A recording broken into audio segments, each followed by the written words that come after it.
Bonjour à tous, on accueille Jean Viard qui est retardataire, mais qui est là, c'est le local de l'étape. Bonjour à tous, je suis ravie d'être là, c'est ma première aux rencontres économiques d'Aix. J'ai un peu l'impression de faire un C'est dans l'air XXL en public avec vous aujourd'hui. Je suis ravie, merci Jean-Hervé Lorenzi pour cette invitation. Je vais d'ailleurs vous donner la parole pour un propos introductif dans quelques instants. Mais d'abord, je vais faire les présentations. D'abord du thème de cette rencontre. Est-ce que le progrès suscite autant d'espérance? C'était un peu le cahier des charges de Jean-Hervé Lorenzi. Il m'a dit... C'est pas facile, mais il va falloir redonner de l'espoir, expliquer que c'est encore possible d'avancer. Alors, est-ce que le progrès peut être partagé? Peut-on encore parler de progrès au moment où la croissance mondiale est atone, au moment où la mondialisation se heurte, et vous le savez, à l'appétit, à la brutalité des empires, et parfois même à la tentation collective du repli? Alors, à mes côtés aujourd'hui, Yasmine Belkaïd, vous êtes immunologiste, chercheuse et professeure. Vos travaux sont reconnus à l'échelle mondiale sur le microbiome et l'immunité. Vous êtes actuelle directrice générale de l'Institut Pasteur et membre de l'Académie des sciences. Maude Vinet, vous êtes docteur en physique fondamentale. Vous êtes cofondatrice de Cobly. C'est une start-up qui développe une méthode novatrice de calcul quantique. On va avoir besoin d'explications sans doute. Et vous avez déjà déposé plus de 60 brevets. Éric Orsena, qu'on ne présente plus, académicien, écrivain, ambassadeur de l'Institut Pasteur, économiste de formation, fondateur de l'ONG Initiative pour l'avenir des grands fleuves. Vous travaillez sur la question de l'eau depuis 25 ans. On applaudit aussi Éric Orsena. Jean Viard, enfin, sociologue, directeur de recherche associé au CEVIPOF CNRS, spécialiste des transformations de la société française, du rapport au temps, au travail et au territoire. Un propos d'introduction de Jean-Hervé Lorenzi. Bien, merci. Il ne vous a pas échappé que le mot clé des 2 jours et demi qui nous attendent, c'est le mot de progrès. L'introduction, c'est « Peut-on encore parler de progrès ?» C'est ça. Et la conclusion, à ce titre tout à fait interrogatif, peut-on, je veux dire, va-t-on ou non, d'une manière simple, un monde de progrès? Donc l'idée est qu'on réfléchisse tous ensemble pendant ces 2 jours sur ce mot étrange et ce mot si banalisé, ce mot valise de progrès qui pour nous les économistes a quand même un sens assez précis et que nous essayons de voir si, je vais essayer de résumer l'ambition de ces 2 jours et demi, si le progrès peut retrouver toute sa place dans une définition que nous allons bâtir ensemble et prendre le pas sur la violence et sur tout ce à quoi nous assistons aujourd'hui, c'est-à-dire ces tensions au fond de toutes nos sociétés et notamment dans la société française. Pour les économistes, le mot progrès est un mot, au fond, assez banalisé, sans vouloir faire le pédant. Et Éric, nous sommes comme les 2 économistes de la bande, va retrouver ces petits. C'est le mot de François Pérou. Le progrès, c'est permettre d'améliorer la manière dont on nourrit, on loge, on soigne et on éduque les femmes et les hommes. C'est une définition, au fond, assez générale, auquel on a aussi tendance à associer l'idée que le progrès, c'est les gains de productivité, donc l'amélioration des processus de production, la capacité qu'on a d'accélérer, d'augmenter notre capacité de produire des biens et services. C'est comme ça que nous avons vécu pendant un demi-siècle. Aujourd'hui, j'ai vu, je ne vais pas donner de pourcentage, ce n'est pas mon domaine, mais plus de la moitié des Français ont décidé dans des intentions de vote, pas dans un vote, mais dans une intention de vote, de voter dans un monde qui est un monde plutôt très tendu, très extrême, tout simplement parce qu'ils ont le sentiment d'être exclus. C'est une parfaite illustration du fait que cette idée de progrès est une idée qui est évanescente dans notre société. J'ai retrouvé aussi des tas de sondages qui montrent que la plupart maintenant d'entre nous, de notre génération, considèrent que les générations qui viennent vivront moins bien. Donc tout ça est très inquiétant. Rajoutez-y le fait qu'en termes purement macroéconomiques, les gains de productivité, en dépit de nos discours permanents sur l'IA, en réalité sont en baisse. En tout cas, les gains de productivité, je dis bien les gains, sont en baisse un peu partout. Et tout ça nous conduit à se dire que ce monde, qui était un monde au fond assez facile à comprendre, nous les économistes on appelait ça le monde fordiste, il y avait des classes moyennes, il y avait l'idée de base sociologique, c'était que, comme l'avait dit un prix Nobel d'économie, Kuznets, il y a eu des prix Nobel d'économie avant toi Philippe, Kuznets avait indiqué que le monde ne serait fait que de classes moyennes. Fini tout cela, puisqu'on exclut, les gens ont le sentiment d'une segmentation des sociétés. Et donc, l'idée que l'on peut avoir aujourd'hui, c'est de se dire, est-ce que l'on peut essayer de redonner au progrès toute la force qu'il a pu avoir dans le passé, mais pour le faire, il faut, me semble-t-il, et nous semble-t-il, parce que ceci, vous allez le retrouver un peu partout dans beaucoup de sessions, il faut que nous augmentions ou nous changions l'acception du mot progrès, que nous rajoutions à ces 4 ou 5 définitions le fait que le progrès, c'est une définition très ambitieuse. C'est que chacun, au niveau individuel, au niveau de la nation, au niveau des groupes de nations, au niveau des empires, chacun, en réalité, est, pour autant que ce soit possible, maître de son destin. Alors vous verrez que dans les propositions qui seront faites tout au long des jours qui viennent, ces 2 jours et demi, on va beaucoup parler des possibilités pour notamment les jeunes Français de pouvoir évoluer dans leur carrière, ceux qui n'ont pas du tout le sentiment pour l'immense majorité. Et donc, c'est bien cette modification de ce terme, cet abandon d'une illusion d'un monde qui tournerait relativement agréablement, peinardement. Tout ça est fini. Ce monde est un monde qui porte en lui-même des éléments de violence. C'est contre ça qu'il faut jouer l'apaisement et la volonté absolue de redonner un sens au mot progrès que, j'allais dire, qui est au fond le repère. Un monde sans repère, c'est vraisemblablement le premier des repères qu'il nous faut reconstruire. Merci Jean-Hervé. Peut-être une réaction à ce qui vient d'être dit, Jean Viard. On va parler dans un instant du progrès qui s'incarne dans le progrès médical, la santé et le progrès technologique. Mais juste un mot sur cette redéfinition collective qu'on doit avoir du progrès. On a vécu depuis la révolution industrielle avec l'idée quasi philosophique que les sociétés évoluaient vers le progrès. Avant, les sociétés étaient dans l'attente, notamment du retour du Fils de Dieu, donc il n'y avait pas d'idée de progrès.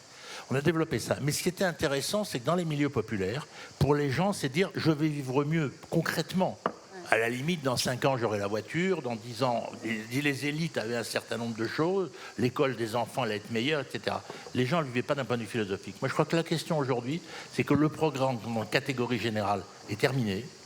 Il reste les progrès en tant qu'aventure individuelle. Et la question, c'est de dire on n'est pas dans un monde orange mécanique. Il ne faut pas écouter ce qu'on nous raconte tout le temps. Moi, j'arrête pas de regarder les chiffres. J'en donnais un, puis je te redonne la parole. Cette année, on a tué 240 000 personnes dans les guerres en comptant Gaza. C'est le chemin des dames, une seule bataille de la guerre de 14-18. Donc faites attention. Il y a beaucoup de médias qui arrivent dans nos oreilles, mais on n'a pas plus d'oreilles qu'avant. Alors Yasmine Belkaïd, je rappelle que vous êtes directrice générale de l'Institut Pasteur. S'il y a bien un domaine dans lequel le progrès a du sens, c'est la recherche médicale. Et vous avez l'habitude de dire qu'on vit une accélération de la recherche. Pourquoi vous dites ça? Pourquoi maintenant? Dans le domaine dans lequel je suis, qui est la recherche biomédicale, et on parlera d'un autre domaine très bientôt, on est dans l'âge d'or, absolument l'âge d'or de la recherche et de la découverte. Aujourd'hui, depuis 10 ans, il y a une accélération phénoménale du nombre de thérapies innovantes qui changent complètement le cours de l'humanité. Je vais vous donner des exemples. Par exemple, l'immunothérapie qui n'existait pas il y a quelques années, aujourd'hui change la trajectoire des cancers, et des cancers qui n'étaient pas traitables sont traitables. Quand j'étais enfant, le cancer du sein était une condamnation à mort. Aujourd'hui, il ne l'est plus. CRISPR, le type de technologie qui sont ces ciseaux moléculaires découverts sur la base d'une recherche fondamentale sur l'immunité des bactéries. Aujourd'hui, ce sont des thérapies innovantes qui vont traiter des maladies génétiques rares. La thérapie génique devient maintenant une réalité. Donc moi, ce que je vois dans mon monde, hors contexte, et on parlera du contexte après. Ouais. C'est un monde d'accélération et un monde d'immense espoir que je vis tous les jours au quotidien avec nos chercheurs. On est aussi dans un moment où la science est mise en cause. La science est challengée, on ne croit plus à la science, je généralise, mais c'est un mouvement notamment assez présent aux États-Unis, avec une mise en cause de la parole des scientifiques. Oui, on vit aujourd'hui l'extraordinaire, c'est-à-dire en fait une accélération de la science, l'intégration de l'AI, l'intégration de la physique dans la biologie et bien d'autres. Et en même temps, il y a ce paradoxe, cet immense paradoxe d'une transformation de cette image de l'absence de confiance dans la science, qui d'ailleurs n'est pas une réalité, hein, mais qui est utilisée à des raisons politiques. Donc aujourd'hui, nous avons un gouvernement aux États-Unis, qui est donc le pays qui a investi le plus en recherche biomédicale, mais aussi dans toutes les recherches, qui attaque directement l'objet même qu'est la recherche, l'indépendance académique et la créativité associée à la recherche. Donc je veux quand même insister sur un point. Allez-y. La confiance dans la science est là. Ce qui change, c'est la façon dont on utilise ça comme une arme. Et comment vous l'expliquez ?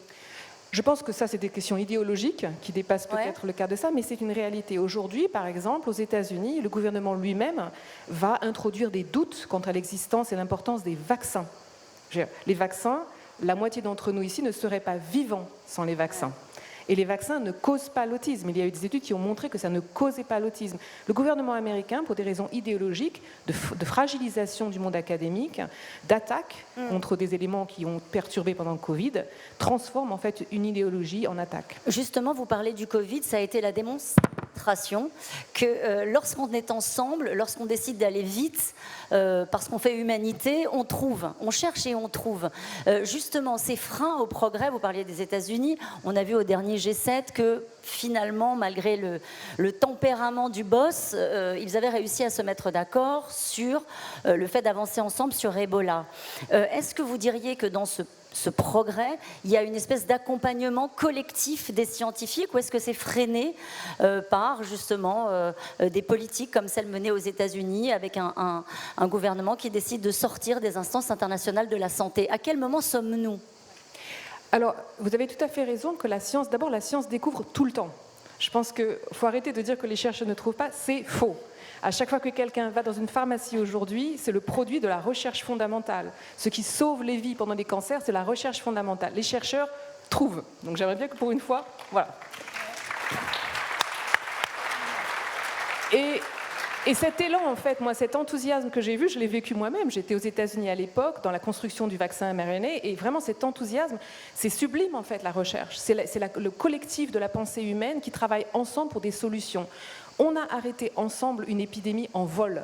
Ça, c'est la beauté de la science, et c'est ce que l'on peut faire lorsque l'on travaille ensemble. Et Covid, c'était ce moment dans lequel tous les pays du monde, tous les scientifiques du monde ont travaillé ensemble. Aujourd'hui, c'est l'inverse. Aujourd'hui, c'est une fragmentation terrible. Donc les États-Unis, pour des raisons idéologiques, attaquent certains fragments de la recherche, désinvestissent dans la recherche fondamentale, qui était en fait l'élément primaire de l'essor économique des États-Unis, l'un des éléments primaires. La Chine investit de façon majeure dans la recherche. Aujourd'hui, beaucoup de médicaments sont découverts entièrement en Chine, ne sont pas encore accessibles à d'autres. Et l'Europe sous-investit dans la recherche fondamentale. Donc, et c'est un risque pour la suite. C'est un risque énorme. C'est-à-dire qu'en fait, aujourd'hui, au même moment où tout est possible, et je peux vous dire que tout est possible en science aujourd'hui, les technologies, les plateformes nous rendent absolument tout possible. À ce même moment, nous nous fragmentons, nous nous fragilisions. Donc, est-ce qu'on peut parler de progrès aujourd'hui ? Je ne sais pas. Il faut mettre les moyens, c'est ça que vous laissez entendre ? Il faut mettre les moyens, et il faut que l'Europe, qui est un pays extraordinaire de créativité, avec des formations uniques, s'allie et se rappelle que c'est une force fondamentale et que la recherche fondamentale est l'essor économique et de souveraineté d'un continent, et que nous ne devons pas arrêter d'investir. Jean-Hervé Lorenzi parlait tout à l'heure du sens du progrès. En matière médicale, est-ce que le sens du progrès, c'est par exemple ce que dit Laurent Alexandre avec la mort de la mort ? Est-ce que c'est ce que dit Dario Amodei, le fondateur de Claude, ou Elon Musk, qui ont affirmé récemment que l'espérance de vie va doubler dans les 10 prochaines années ? Est-ce que, en matière médicale, le sens du progrès, c'est ça ? Le sens du progrès, c'est d'être certain que quelqu'un qui peut être traité contre un antirétroviral en Afrique ne meurt pas. Ça, c'est le sens du progrès. Je ne crois pas à un progrès dans lequel le retrait de médicaments en Afrique qui a été fait récemment par les États-Unis et qui va condamner à mort 15 millions de personnes s'appelle le progrès. Le doublement de vie d'Elon Musk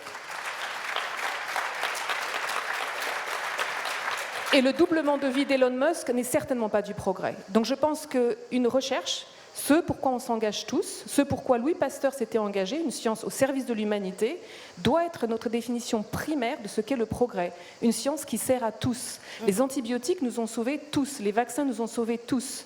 Une science accessible aux 0,1% du monde, c'est une régression et une perversion de ce que la recherche est.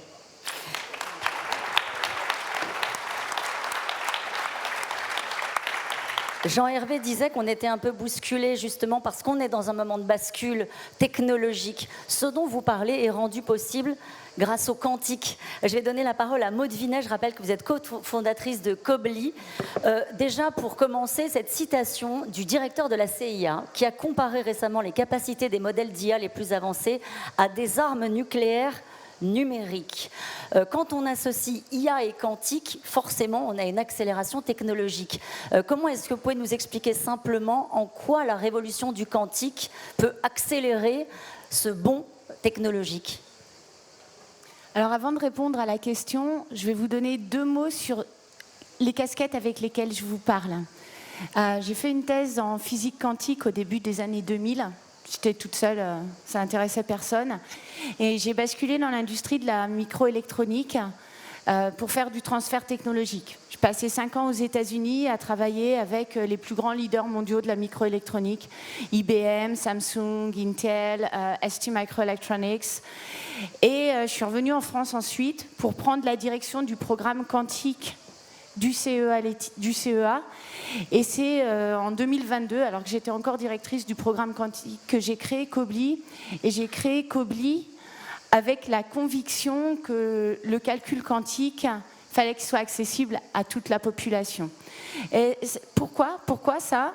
Parce que je suis complètement d'accord avec ce qui vient d'être dit. Parce qu'aujourd'hui, le calcul quantique, c'est une extension de la plateforme de calcul. Et aujourd'hui, toutes les découvertes, je pense qu'on peut dire toutes les découvertes qui sont faites en biotechnologie, en énergie, dans les progrès de l'industrie, elles sont sous-tendues par nos outils de calcul. Aujourd'hui, on parle d'IA. On avait le calcul, quel qu'il soit. Et le calcul quantique a le potentiel d'étendre cette plateforme. Ok, je vais donner quelques exemples. Étendre cette plateforme, ça veut dire typiquement être capable de simuler des réactions chimiques qu'on ne sait pas simuler aujourd'hui. Si je le prends dans le domaine du médical, ça va vouloir dire accélérer la mise sur le marché de médicaments qu'on a inventés, mais dont on ne connaît pas bien les effets secondaires.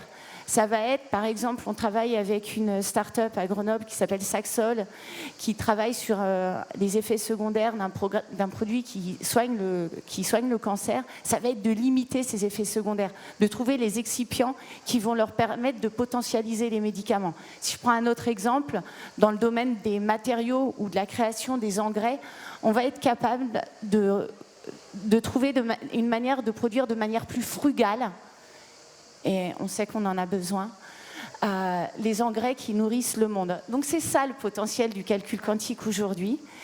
Et la conviction qu'on a mis derrière la création de Cobly, c'est que ce potentiel ne deviendrait un progrès pour l'humanité que si il était accessible à l'ensemble de la population. Je continue ? Allez-y, je vous en prie. Et la question, c'est, ouais, Maud, t'es gentille. Ouais. Comment on fait ? C'est ça, c'était la question que je voulais vous poser, Maud. T'es gentille, mais comment on fait ? Pourquoi ? Je vous pose juste la question. Et comment on fait ? Parce que je vous pose juste une question, parce que dans cette course technologique, on a parfois collectivement l'impression qu'on a perdu la bataille, qu'il y a des empires qui vont beaucoup plus vite, qui ont beaucoup plus d'argent et qu'on risque d'être technologiquement vassalisés, plus totalement indépendants dans la maîtrise de nos outils. Alors il paraît qu'en quantique on est bon, très bien, mais comment on fait pour accélérer ? Est-ce que c'est une de vos problématiques ? Exactement, ça fait partie de la problématique. Tous les jours je me réveille en me disant comment on garde notre avance. Comment on fait pour concrétiser? Et pour revenir un petit peu en arrière, pourquoi on est bon en quantique? Si je reviens avant-guerre, hein, on a en Europe une tradition d'excellence scientifique qui fait que, notamment en quantique, on a les fondamentaux, et ça s'est pérennisé particulièrement en France. Le prix Nobel d'Alain Aspect, il y a 2 ans, et on a vraiment cette tradition scientifique. Maintenant, la question, elle est de transformer ces découvertes scientifiques en un vrai progrès. Et c'est là que la question est comment est-ce qu'on s'organise en Europe? Parce que les États-Unis, ils sont en avance sur nous, sur l'IA. L'Asie est en avance sur les moyens de production. J'ai pris mon téléphone, il est en mode silence. Hein.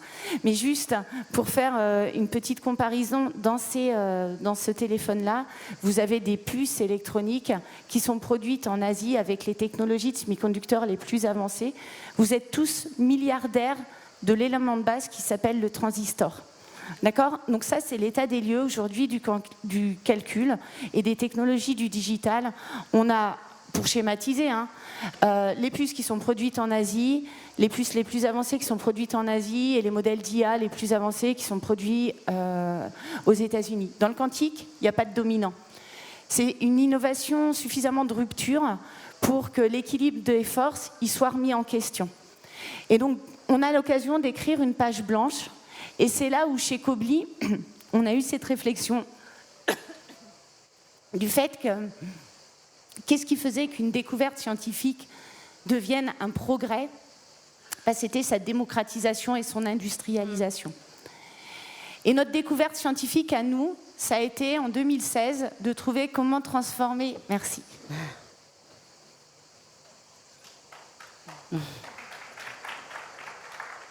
Merci.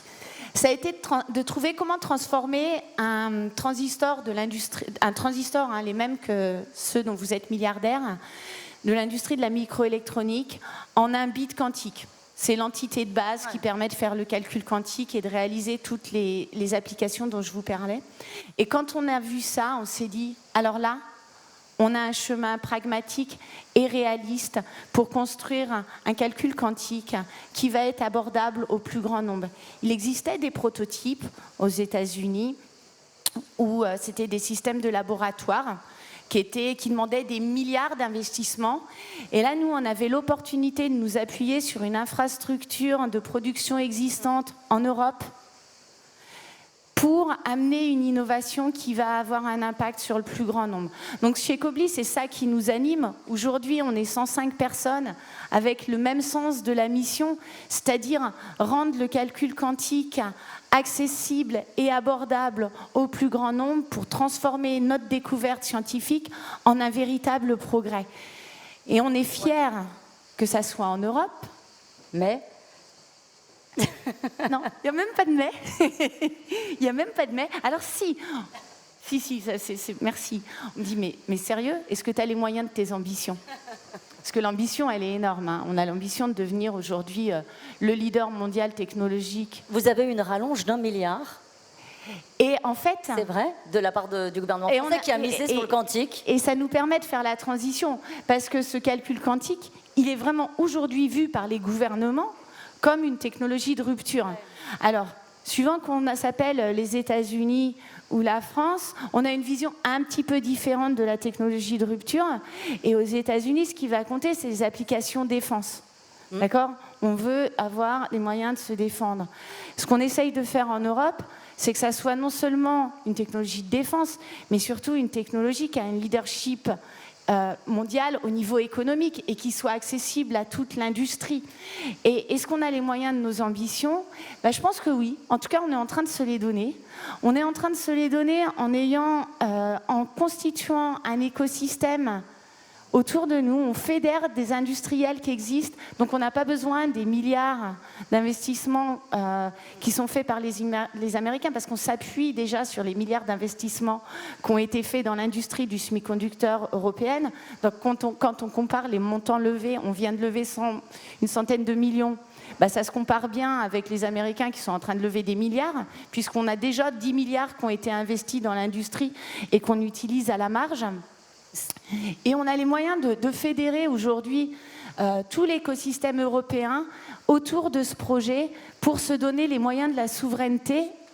Oui, non, justement, vous vouliez parler de souveraineté rapidement. Si on ne met pas les moyens suffisants, si on rate ce virage-là, quel est le risque collectivement ?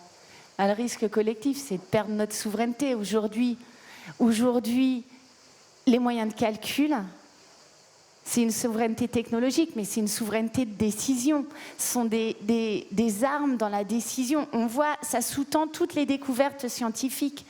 Aujourd'hui, on a un instrument de pouvoir, on a un contre-pouvoir. Ça va nous permettre de rétablir l'équilibre des forces entre les États-Unis et l'Asie. On retrouve nos lettres de noblesse et on se remet à part égale pour discuter de progrès technologiques. C'est écolo, le quantique ? Pardon ? C'est écologiste, le quantique ? Alors, c'est une super question. C'est une super question parce que c'est des gros débats dans la communauté du quantique. Moi, je viens du calcul où, il ne vous aura pas échappé, hein, l'IA, ça consomme beaucoup. On est en train d'augmenter la courbe de consommation de l'IA. Et suivant comment on conçoit la technologie du quantique, ce n'est pas nécessairement très sobre en consommation énergétique. Et là encore, en étant européen, en ayant une conscience des valeurs et de l'impact du développement technologique sur l'environnement, on s'est mis dès le départ en moyen de concevoir des ordinateurs quantiques dont la consommation énergétique est optimisée pour résoudre de manière optimisée les problèmes de calcul. Et typiquement, ce qu'on cherche à faire, c'est de sortir de la courbe universelle de consommation électrique des centres de calcul. C'est pour quand l'ordinateur quantique ? J'ai vu que Donald Trump, lui, il a dit c'est pour 2028. C'est pour quand chez nous ? Alors, c'est maintenant. C'est maintenant. Et ça aussi, c'est une manière de faire européenne. On est dans le co-développement. Aujourd'hui, on travaille avec les utilisateurs pour que ce qu'on développe, ça soit adapté aux usages. Je ne crois pas au fait de découverte scientifique, progrès, sans avoir un co-développement. C'est un continuum où on échange en permanence. Donc dès 2026, on met des machines à disposition pour petit à petit augmenter la performance avec des outils pour servir Yasmine vers 2030. Vous vouliez de l'optimisme, Jean-Hervé Lorenzi, on en a là, de l'optimisme. Un mot rapide, parce que ce que je comprends de ce qui est dit aussi, c'est qu'il y a un enjeu financier énorme pour la France, pour l'Europe, pour ne pas justement rater ces virages-là. J'ai juste une remarque, mais j'attends que mes deux camarades s'expriment. Mais c'est vrai que c'est deux femmes qui viennent d'exprimer au fond ce qu'est l'évolution du monde positif. Et donc j'espère, je suis sûr que les deux successeurs vont être encore plus positifs. C'est assez formidable, hein, franchement. Éric Orsena, est-ce que vous pensez qu'il faut se méfier de l'idée de progrès ? Alors, pas du tout. Moi, je suis un enfant du possible.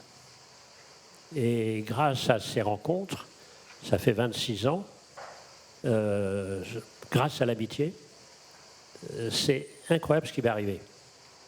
Je n'étais pas parti pour être dans cet ensemble d'intelligence, de réflexion. Et c'est venu pourquoi ? C'est venu parce qu'on était ensemble. Moi, je pense qu'il n'y a progrès que s'il est partagé. Parce que le malheur des uns, au sens plein du terme, est très mauvais pour la santé des autres. L'idée la plus simple, l'image la plus simple qui m'est venue, c'était d'un ami, Michel Lefebvre, qui avait lancé les grands projets d'exploration de la mer par satellite. Et il disait, il faut que nous soyons des géonautes. Ça veut dire quoi des géonautes ? Ce n'est pas des astronautes, c'est des géonautes. C'est-à-dire, étant donné que la Terre est un vaisseau spatial, ce qu'il est évidemment, il faut que nous soyons tous des membres de l'équipage de ce bateau. Donc c'est vraiment l'unité. Alors on le voit en scientifique, avec le concept de One Health. Une santé, comment ne pas comprendre que quand l'environnement va mal, que les végétaux va mal, que tout ça, etc., que nous allons bien. Comment ne pas comprendre ce que dit Yasmine, qu'en supprimant l'aide pour éradiquer un certain nombre d'épidémies, ça ne va pas nous retomber là-dessus. Comment ne pas vraiment regarder la réalité de ce que c'est que l'immigration? Moi, je travaille sur l'eau, donc je travaille sur les deltas. L'avant-garde et le modèle, on peut dire, des dérèglements climatiques et hydrauliques, c'est le Bangladesh. Ils sont 170 millions. 50 millions sont sous l'eau. Vous imaginez déjà ce que ça... Reprenons le moment de l'unité de l'Inde. Les guerres terrifiantes entre le Pakistan oriental et l'Inde et le Pakistan occidental. Donc, on est sur le même bateau. Premièrement, c'est l'unité. Deuxièmement, mon autre conviction, c'est que le progrès ne marche au fond que si on lutte contre ce désenchantement du monde. Le monde n'est pas une technique et le rationnel n'épuise pas le réel. Donc quand je vois Descartes, je me dis quelle est la face sombre de Descartes. Descartes, c'est l'homme en maîtrise de la nature et c'est n'importe quel problème sera réglé si on le divise. Donc c'est le règne des spécialistes. C'est pour ça que maintenant, imaginez ce qui vous arrive quand vous arrivez à trouver un rendez-vous, que la médecine générale est devenue une spécialité.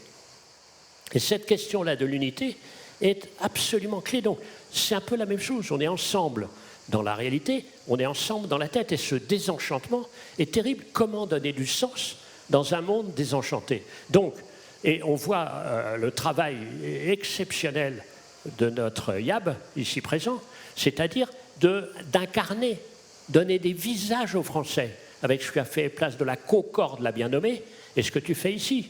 C'est-à-dire que ce n'est pas des numéros, c'est des êtres humains avec leur désespoir, leur ridicule, etc. Ce qu'on va voir. Donc je suis extraordinairement impliqué dans ça. Donc en résumé, le discours de la méthode, pourquoi pas? Le champ général de Neruda, c'est nécessaire. Mais on est, pardonnez-moi Eric Orsana, on est dans un moment, et c'est une réalité, où des grandes puissances sont dans un moment d'appropriation des empires, avec même une ambition territoriale, s'approprier les minerais critiques, s'approprier des territoires stratégiques. On est dans ce moment-là. Alors, moi, ce qui me frappe, on en a, Dieu sait, parlé avec Jean Hervé, quand j'ai commencé à travailler, moi j'ai choisi les matières premières. C'était déjà pas à la mode.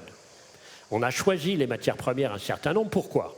Parce que c'était le moment où les pays du Sud arrivaient à l'indépendance. On s'est dit, si elles gèrent au mieux les matières premières, ça sera mieux pour tout le monde.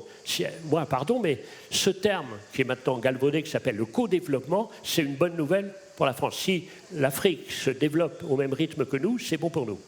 Et donc, c'était ça, ces questions. Et regardez ce qu'on passe. Et moi, je travaille beaucoup avec l'IA, mais je pose la question, combien coûte en naturel l'artificiel de l'IA? Parce que la question de l'eau, elle est clé. Moi, je reviens du nord de la France. La question est claire. Est-ce qu'on va relancer l'agriculture ou est-ce qu'on multiplie les datas? Ouais. Donc, on est dans ces questions-là. Donc, tout veut dire, pardon, mais je ne veux pas être trop long, mais c'est ce qui est intéressant avec l'eau. C'est pour ça que je me passionne pour cette affaire de l'eau. Quand je continue à demander d'où vient l'eau, on me dit du robinet.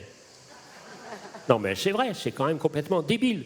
Et donc, l'eau, c'est à la fois le moteur de la vie, à l'échelle de la cellule, mais c'est aussi le miroir de nos sociétés. Pourquoi vous dites que c'est le miroir? Pourquoi vous dites ça, Eric Orsana? Pourquoi vous dites l'eau, c'est le miroir de nos sociétés? Pour une raison très simple, c'est que l'eau, c'est le partage. Donc, dis-moi comment tu réussis à partager, comment tu produis l'eau, à quel prix, pour qui, je te dirai exactement à quelle société tu appartiens. Donc, c'est ce côté-là, moteur et miroir. Et moteur et miroir, c'est à mon sens la mécanique du progrès. Je vais donner la parole à un optimiste, Jean Viard. Vous considérez-vous que nous sommes en train de vivre une rupture historique comparable à la Renaissance et à la chute de l'Empire romain? Pourquoi? Je pense que les démocrates ont perdu le sens du récit politique à la fin du XXe siècle. Les gens aujourd'hui préfèrent le monde d'avant. On est en marche arrière. La majorité des gens disent qu'on était mieux avant. Les grands partis qui sont puissants dans toutes nos démocraties, qui vont vers le pouvoir, disent que c'était mieux avant. Et pourquoi ils disent ça? Ils disent parce que les démocrates sont impossibles de dire que ça sera mieux après. C'est-à-dire qu'on ne dessine plus d'horizon. Et pourquoi on dit une ligne d'horizon? Parce que le XXe siècle a été porté par l'idée de progrès, on l'a dit tout à l'heure, avec un affrontement droite-gauche, comment on répartit les fruits du progrès, comment on va, disons, du communisme d'un bout jusqu'aux plus libéraux, etc. On n'a pas compris dans nos pays ce que disait beaucoup Václav Havel, avec qui j'étais lié, j'ai beaucoup publié Václav Havel. Et Václav Havel disait toujours, les démocrates se réjouissent de l'effondrement du communisme. Ils n'ont pas compris que c'est un couple. Dans un couple, quand on se déchire, c'est les deux qui sont blessés. Il n'y a pas un gagnant et un perdant. Et nous, on a cru qu'on avait gagné, surtout les Américains. Ils ont dit, on a écrasé le communisme. Ils ont écrasé rien du tout. C'est vrai, quand vous êtes monté une fois dans une Trabane, vous préférez quand même une Volkswagen ou une Renault. Mais enfin, une fois. Je dis ça pourquoi? Parce que je pense qu'il y a eu une rupture dans l'histoire, parce qu'aujourd'hui, ce n'est plus l'homme qui fait l'histoire, c'est la nature. Et ça, si vous voulez, c'est une inversion gigantesque, parce que l'homme a transformé la nature, a dépassé la zone acceptable, on va dire comme ça. Et donc, qui décide s'il fait chaud ici? Qui décide s'il va brûler, si les blés vont brûler, etc.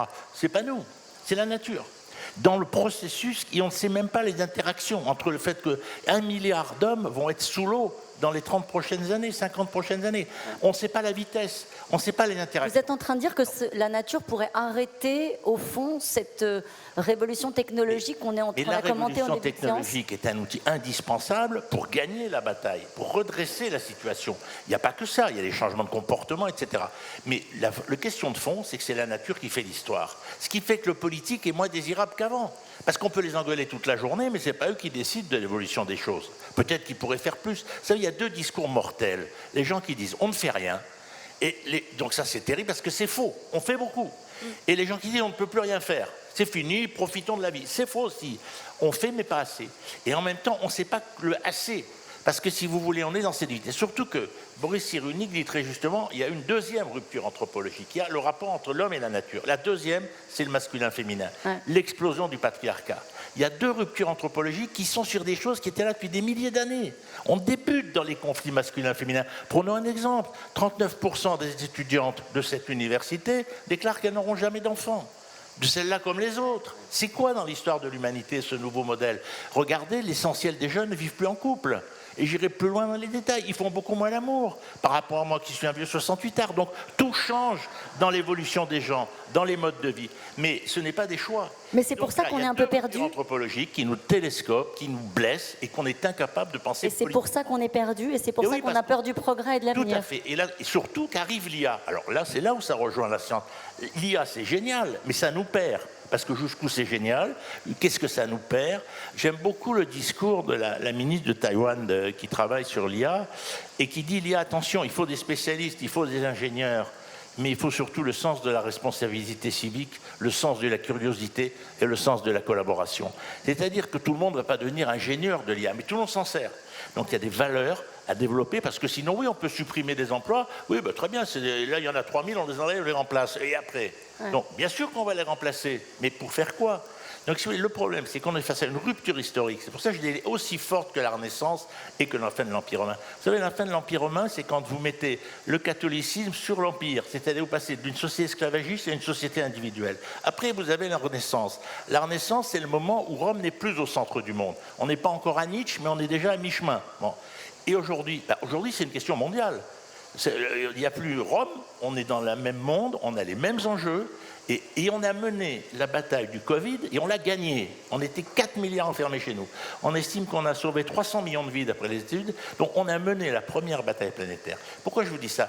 Parce que vis-à-vis de la jeunesse, qui est quand même notre sujet, il faut leur dire on a gagné la bataille du Covid. On a inventé l'ARN messager, c'est des immigrés qui ont fait ça. Ils ont surtout retenu, Jean Viard, qu'on les avait enfermés, la jeunesse. Et ils ont surtout retenu qu'on les avait enfermés, confinés, avec les conséquences que l'on sait aujourd'hui sur leur santé mentale. La question, elle est simple, c'est ce qu'on a fait en Europe. On a enfermé les gens, on a enlevé les gens des écoles pour sauver des personnes âgées qui avaient une espérance de vie inférieure à 3 ans. Est-ce que ça valait le coup? Les Chinois ne l'ont pas fait. Les Américains non plus, beaucoup moins. Le taux de mort par million chez nous est beaucoup plus faible qu'ailleurs. Mais ils sont déjà morts, tous ces vieux.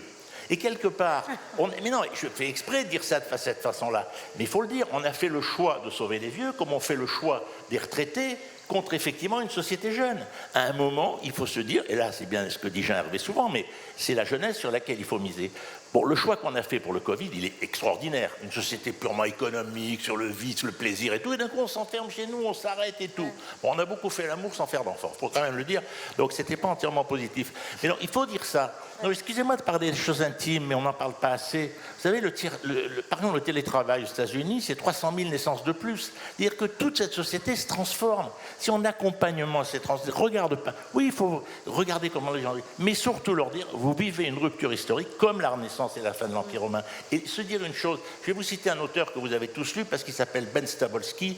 Il écrivait en hongrois et il est mort en 56. Donc je suis sûr que dans la salle, il est extrêmement connu. Moi, je l'ai pas il lu. écrit un petit livre, notamment sur l'histoire de la musique. Et il dit, il y a eu 3 périodes historiques dans notre histoire, Rome, la Renaissance et aujourd'hui. Et la question, c'est que les contemporains sont toujours désespérés. Et après, on dit, quelle période géniale. On est dans ce creux. Et on doit former une jeunesse pour ce combat. Mais ce n'est pas eux qui vont la gagner. Ou alors, ils vont croire qu'il faut faire marche arrière. Et alors là, ils ne s'en sortiront pas. Je verrai dans un instant si vous avez les uns et les autres un message à apporter à la jeunesse. Juste Maud Vinet, peut-être, et Yasmine également, sur ce qui vient d'être dit, sur l'idée de la responsabilité que doivent avoir les scientifiques, les chercheurs dans cette révolution technologique quand on parle de l'IA et de la perspective d'une suppression des emplois. On sent bien qu'il y a une période trouble. On s'inquiète pour savoir ce que doivent faire nos enfants. On a l'impression que les jobs qui valaient de l'or hier, aujourd'hui, ne valent plus rien. Comment est-ce qu'il faut adapter le rythme du progrès? Est-ce qu'on peut choisir d'avancer d'un pas lent quand on est à la place qui est la vôtre, toutes les deux? Yasmine, peut-être pour commencer, allez-y. D'abord, moi, ce que je vois aujourd'hui avec l'AI, c'est une accélération de la recherche et la formation de nouveaux métiers aussi, et le besoin de générer des données de façon différente. Donc pour le moment, nous, dans notre métier, on ne le voit pas comme une suppression, mais une transformation du type de formation et du type de recherche. Donc, et il a été montré en fait qu'il n'y aurait pas encore de façon immédiate de suppression d'emplois et que ça prendrait peut-être du temps et qu'il y aurait un temps pour lequel on va se réadapter. Donc je pense que cette espèce de terreur d'un monde dans lequel l'AI remplace tous les n'est pas encore là. Et on est encore dans un moment de transition dans lequel on a encore besoin de données de très très haut niveau pour justement utiliser l'IA d'une façon intelligente et d'une façon rationnelle. Donc moi je le vois aujourd'hui comme un outil extraordinaire d'accélération de la recherche. Maintenant vous parlez de responsabilité. Cette responsabilité elle a toujours été là, que ce soit avec l'IA, que ce soit avec les médicaments, que ce soit avec la recherche. Nous sommes tous, êtres humains, scientifiques ou non, responsables et devons prendre en compte les conséquences de ce que l'on fait dans toute sa dimension. Je ne pense pas que l'IA est une dimension en plus, mais c'est vraiment le principe fondamental de la responsabilité, de pourquoi on fait de la recherche, pour qui on fait de la recherche, comment on fait de la recherche, l'éthique de la recherche. Pour moi, ça reste des valeurs fondamentales de questions que l'on se pose en intégrant l'IA dans cette dimension. Comme scientifique. Comme scientifique. Oui. Mais l'utilisation qui peut être faite de ces technologies-là, on a vu que Donald Trump, il est revenu sur sa décision depuis, mais pouvait prendre la décision de couper un modèle d'IA comme ça, Fable 5, pour les Européens. On voit bien que dans cette course à la technologie, il y a aussi des enjeux de puissance. Absolument. Est-ce qu'on garde la totale maîtrise, nous, Europe, avec nos valeurs, ou est-ce qu'à un moment donné, vous voyez, comment est-ce qu'on se positionne dans cette compétition-là? Alors très vite, et bien entendu je vais laisser à quelqu'un qui connaît ça bien mieux que moi, je vais vous donner un exemple. Une grande partie des données de recherche sur, par exemple, les changements climatiques étaient aux États-Unis. Toutes les séquences de microbes dans le monde, elles sont aux États-Unis. Voilà. Toutes les connaissances sur certains microbes, elles sont aux États-Unis. Alors là, je vous demande, qu'est-ce que c'est qu'un monde dans lequel on peut laisser entre les mains de cette irrationalité des connaissances qui sont vitales et nécessaires à l'humanité. Nous avons une responsabilité collective en Europe de s'assurer que ces données sont protégées. Donc là, voilà. Et je vais laisser la parole à quelqu'un qui connaît ça bien mieux que moi. Je suis complètement alignée et en fait, on a quand même une responsabilité. Et en tant qu'Européens, on doit être acteurs de nos destins. Et j'en reviens au calcul quantique. Je suis désolée de revenir à ce qui me préoccupe. Mais c'est là où on a une technologie pour laquelle rien n'est écrit et qui a le potentiel de rétablir l'équilibre des forces. Pourquoi il fait ça, M. Trump? Parce qu'il a toutes les cartes dans sa main. Si on en prend quelques-unes et qu'on commence à échanger, là, on va quand même rétablir un pouvoir dans le dialogue, d'une part, et puis d'autre part, en tant que scientifique, là je vous parle en tant que scientifique et en tant que chef d'entreprise, je suis aussi une citoyenne. Et donc, j'ai des enfants, et la question du monde que je vais leur laisser, forcément, tous les jours, elle est au cœur de ma réflexion. On voit la température qu'il fait aujourd'hui. Et moi, ce que je sais faire, c'est faire de la science, c'est faire travailler ensemble des gens pour résoudre des problèmes qu'on n'a jamais résolus. Et ce que je pense, c'est que c'est une course mondiale. Et autant qu'on soit les premiers, parce qu'en Europe, on a des valeurs. On a des valeurs, et à Grenoble en particulier, on travaille avec les sciences humaines et sociales à réfléchir à comment l'innovation qu'on est en train de développer, elle va être utilisée par la société pour que ça soit un vrai progrès. Et en étant les premiers, on a l'opportunité de partager nos valeurs. Et on rétablit un équilibre des forces. On ne se fait plus écraser par des pays qui n'ont pas nécessairement les mêmes valeurs que nous. Eric Orsena. L'autre responsabilité, me semble-t-il, par rapport à la science, et c'est ce qu'on essaye de faire avec Yasmine, c'est ne pas laisser les chercheurs dans leur bunker et dans leur jargon. L'idée, c'est d'ouvrir. La science n'est pas le monopole de quelques-uns, parce qu'autrement, la science est rejetée. C'est ce qu'on voit. La science peut s'ouvrir. La science peut être racontée. Je hais ce mot français que je voulais virer de du dictionnaire de l'Académie française, qui s'appelle vulgarisation. Quand on vulgarise, eh bien dire, on devient vulgaire. Les cons. C'est pas comme ça que ça marche. C'est bien mieux dans la langue anglaise où on popularise. Donc il y a le récit. Ça, c'est absolument clé. Et aussi la participation. Quand il y a des portes ouvertes, on leur montre ce que c'est qu'un labo. Et que le labo, c'est vivant. Moi, je lance une opération sur l'eau pour essayer de faire comprendre dans les classes de CM2, leur faire passer une journée par trimestre au bord de la rivière la plus proche de leur école. Eh bien, je vous assure qu'à la fin, ils sont bons en hydrologie. Donc, et pareil pour compter les oiseaux avec la Ligue de protection des oiseaux. Donc, la science doit ouvrir ses portes pour qu'on dise « c'est mon avenir qui se joue là, et je vais y participer, et on ne va pas me le dicter ». Jean Viard. C'est pour ça que, franchement, dans toute ma vie, franchement, la vie a été gentille et tout, vraiment, c'est incroyable. Mais vraiment, imaginez un ignorant comme moi avoir été accepté comme ambassadeur de l'Institut Pasteur. Alors là, franchement, ça vaut toute la coke. Non, un petit mot de Jean Viard et ensuite Jean-Hervé Lorenz. Pardon, mais ce qui est terrible, c'est que nos élites sont géniales, leurs trouvailles sont fantastiques, et on va perdre. C'est ça qui se passe. Et qu'effectivement, les partis d'extrême droite vont gagner partout. Il faut dire les choses comme elles sont. Pourquoi ? Parce qu'effectivement, on ne raconte pas une histoire dans laquelle ils peuvent placer leur vie. Et s'ils ne peuvent pas y placer leur vie, ils racontent l'histoire du monde d'avant parce que c'est le seul qu'ils ont connu. Ils connaissent plus ou moins, parce qu'ils croient que c'était mieux avant. Bon, on ne va pas leur raconter les 30 Glorieuses ni le statut des femmes avant-guerre, ça prendrait beaucoup de temps. Et comment on les fait rêver alors ? C'est toute la question que le camp démocratique n'a pas compris que l'affrontement droite-gauche n'avait plus de sens, qu'il y a ceux qui vont aller vers l'avant et ceux qui vont aller vers l'arrière. Ceux qui veulent aller vers l'arrière sont majoritaires.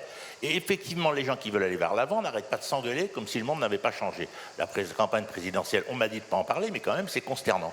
Et donc, effectivement, si on ne sait pas remettre du désir de futur, raconter les trois ruptures anthropologiques, la nature a pris le pouvoir, le patriarcat explose, l'IA nous bouscule, et avec ça, on va construire un monde meilleur, ça va prendre du temps, mais vos enfants vivront mieux que vous, d'abord parce qu'il aura peut-être un peu plus envie aux femmes de faire des enfants, enfin aux femmes au couple, mais c'est quand même beaucoup les femmes qui décident. Voilà. Mais je crois vraiment qu'on est en train de perdre, et pourtant on a raison. Donc c'est le moment terrible, on l'a bien vu après le Covid, on n'arrête pas de prendre des mesures, les ZAD, les ZFE, tout ça, c'est génial. Mais où est la rupture culturelle ? C'est la culture qui change. Or, c'est le plus difficile. Je prends des décrets, les Chinois savent le faire. Ça oui, des collants, on ne peut pas se garer, là on met des vaches, etc. Mais le peuple, les gens, comment ils aiment ce monde-là? Ils l'aiment pas, c'est un monde de décrets. Pourquoi? On n'a pas fait le boulot culturel. Regardez les écolos, il fait une température, il devrait être à 50%, ils sont à moins de 5. C'est ridicule, parce qu'effectivement, ce sont des donneurs de règles. Et le problème, c'est de donner du désir. La politique, c'est du désir. Et si on n'a plus de désir, on va vers l'extrême droite, et c'est ce qu'on est en train de faire. Et quand on est ici, c'est bien justement pour se poser ces questions, mais chacun d'entre nous, parce qu'on est tous très brillants. Le cercle des économies, ils sont très bons, j'en fais pas partie, je suis sociologue, mais ils auraient presque pu m'inviter. Mais je veux dire, n'empêche que, c'est pas avec ça qu'on va redonner confiance au milieu populaire. C'est si on redessine l'idée que l'horizon sera meilleur, qu'effectivement, ils vivront mieux. Regardez une chose simple. L'essentiel des milieux populaires vit dans des maisons avec jardin. 63% des Français ont un jardin. 63% des bébés naissent hors mariage. Est-ce que ce monde-là est celui qui nous gouverne? Les gens qui nous gouvernent, ils connaissent quelque chose dans les tomates? Rien. Est-ce que leurs enfants sont nés hors mariage? Rien du tout. Tous nos ministres sont mariés. Alors il me dit oui, on est mariés entre hommes. Je dis mais c'est pas la question. Vous êtes mariés, c'est l'institution qui m'intéresse. Sinon, je m'en fous que ça soit des filles, garçons. Donc on est dans un monde qui change et on le regarde avec le regard du passé. Oui, sauf qu'on leur demande de faire avec une réalité. Attention, je vais dire des gros mots, les retraites, les réalités budgétaires. On ne peut pas changer le monde plus vite. Il n'y en a qu'un seul qui savent le faire, c'est les Chinois. Si vous voulez le modèle chinois, ça marchera très bien. Mais il n'y a pas un modèle démocratique. Il faut que les gens sont sensibles à la crise écologique. Les prenez pas pour des cons. Les 60-30% de Français qui ont un jardin, ils font pousser des arbres, ils ont un chien, ils font pousser des tomates. C'est des écolos qui s'ignorent. Les mecs des villes, ils vous donnent des chiffres et des statistiques. Faites-leur pousser des tomates. Après, on discutera. On va leur suggérer. Jean-Hervé Lorenzi, un mot de conclusion? D'abord, la conclusion, c'est que c'était passionnant. Juste peut-être 2 remarques sur l'intérêt des 2 jours. Parce qu'il ne vous a pas échappé qu'on a glissé assez discrètement du progrès, qui est un concept un peu général, sauf peut-être Jean qui au début a dit il y a les progrès, et puis à la fin il termine par les désirs. C'est les 2 mots qui enveloppent de manière plus large. Mais on est passé au progrès scientifique et franchement c'était formidable. Mais ça ne résout pas tous les problèmes. On va voir ici quelques personnalités, femmes et hommes politiques, non pas femmes, malheureusement pas femmes, pas heureusement femmes, plus exactement. Heureusement femmes, redites-le. Voilà, on va voir dont on dit tous, sans exception, dès qu'on parle de politique, qu'ils n'ont pas de vision, ils n'ont pas de ceci, ils n'ont pas de cela. Ça revient exactement à ce que tu viens de dire, ils ne sont pas, c'est pas de leur faute, c'est la société française, aujourd'hui, les sociétés européennes, vieillissantes. C'est vrai que c'est plus difficile de rendre une société très séduisante quand on vieillit beaucoup, c'est une réalité.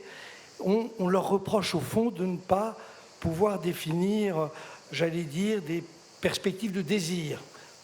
J'aime beaucoup Jean, il a parlé du désir, mais je lui dis, mon cher Jean, maintenant, est-ce qu'on peut passer aux travaux pratiques? Je passe ma vie à ça, mais j'ai une écoute relativement limitée. Oui. Donc, je me dis juste qu'on a fait un pas de géant lors de cette session sur l'idée que la science pouvait être créée partout, que l'on était porteur, l'idée du partage de l'eau, il y a eu plein j'allais dire, de vérités très fortes. Maintenant, moi, je pose une question. Pourquoi est-ce que la jeunesse de notre pays ne croit pas une seconde à un avenir? Alors, le meilleur exemple, c'est sur les retraites, sur les trucs. Ils n'y croient pas. Donc, il y a un petit problème. Pourquoi vous avez 1,5 million de NEETs, que j'appelle les NEETs, les jeunes qui n'ont ni emploi ni formation?